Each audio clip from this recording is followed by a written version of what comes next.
Chikita na ay nagpapangutana ang pangan niya si Junel Yamera.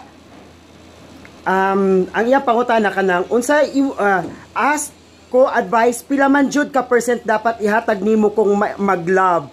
Idol jud ti ka, dili ka plastic, you're a real person indeed. So sa imuhang kaning kuan, imuhang opinion, pila gid ka percent out of 100%, pila ka percent ang dapat imo ihatag kung mag-love ka? So mag-ingon tag love, isko to siya pila ka percent, so 50-50 sa first. This ay nihatag ni mo 100%. Bisag sa criteria for judging in a beauty pageant, we have the criteria for judging beauty. So let's talk about the love. The criteria for the love is 100%.